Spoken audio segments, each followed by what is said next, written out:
একদিন পূজা প্রতিমা ও রতন একটি মাঠে খেলছিল।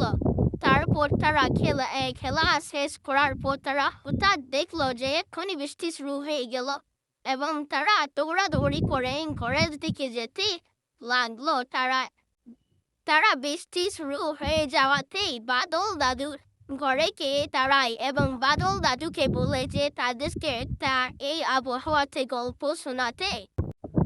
তখন বাদল দাদু দেরি না করে তাদেরকে গল্প শোনাতে শুরু করেন এবং গল্পটা বাদল দাদু বলতেছিল একটি ভূতের ঘটনা।